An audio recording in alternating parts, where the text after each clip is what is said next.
Hero villain కొట్లాడుకొని నడిమిట్ల కమెడియన్ను చంపేసినట్టు భార్య ఆమె lover sketch చేసుకొని పెళ్లి చేసుకున్న భర్తను కమెడియన్ చేసి చంపేస్తున్నారు కదా.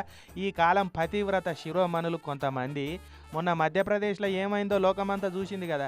ఇక అంతకు మొన్న యూపీలోనైతే ఏకంగా భర్తను చంపి డ్రమ్ముల గుక్కి సిమెంట్ వేసి గోవాకు పోయి ఎంజాయ్ చేసి వచ్చింది ఇంకో మహాసాత్వి. ఇప్పుడు తమిళనాడు మదురై కాడ కూడా గసొంటి ముచ్చట్నే అయింది. విజయ్ ప్రకాష్ అనేటైనకు నెల కిందనే సుబ్బలక్ష్మి అనే పిల్లతోటి లగ్గమైందట. ఇక నిన్న రాత్రి విజయ్ ప్రకాష్ బండి మీద భార్యను తీసుకొని తొవ్వేంటి పోతుంటే కొంతమంది కార్లు వచ్చిర్రు. విజయ్ ప్రకాష్ను కొట్టిర్రు.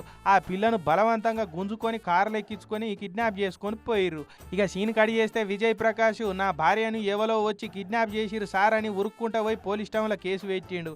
మదురై నడి రోడ్డు మీద ఆడిపిల్లను గంతడేరుగా కిడ్నాప్ చేసుకొని తీసుకపోతారు. సంథింగ్ ఈజ్ ఫిషీ అని అనుమానపడి పోలీసు వాళ్ళు వాళ్ళ స్టైల్లో ఎంక్వైరీ చేసిర్రు. అప్పుడు బాధితుని గుండె వక్కలయ్యే ముచ్చట బయటపడ్డది. లవర్ తోటి పారిపోయేందుకు భార్యనే కిడ్నాప్ స్కెచ్ చేసిందని పోలీసు వాళ్ళు చెప్పే వరకు పాపం ఇక బాధితునికి గుండెల్లో బండెత్తేసినట్టు అయిపోయిందట. ఇక ఆమె అంతకు ముందే వేరేటైన లవ్ చేసిందని ఇంట్లో తెలిస్తే బలవంతంగా ఈయనకిచ్చి పెళ్లి చేసిరట. అయితే పెళ్లి అయినప్పటి సంది లవర్ మీదనే ప్రాణం కొట్టుకున్నదట ఈమెకు. ఇకేమున్నది, ఇక నాతోటి అయితే లేదని కిడ్నాప్ డ్రామా ఆడి నన్ను ఎత్తుకపో, అప్పుడు మనం ఏడికన్నా పోయి హాయిగా బతకొచ్చు అని ఈ ప్లాన్ చేసిరట. ఇక అంతగానో లవ్ చేస్తే పెళ్లికి ముందుగాలే చెప్పి సావచ్చు కదా. ఎందుకు ఒక అమాయకుని జీవితాన్ని ఇట్లా ముక్కలు చేస్తారు బంగారు తల్లి.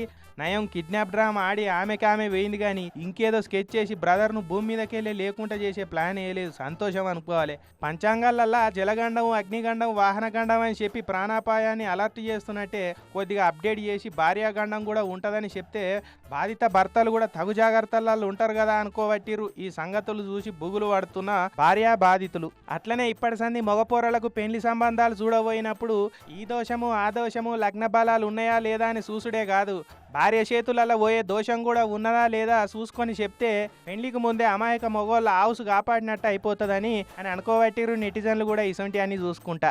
అయినా పిచ్చి కాకుంటే పెళ్లి అంటేనే 1000 అబద్ధాల కాన్సెప్ట్ ఉండే. ఇక గిసొంటి అన్ని ఎడ వర్కౌట్ అవుతాయి అని అనుకోబట్టిరు ఇంకొంతమంది.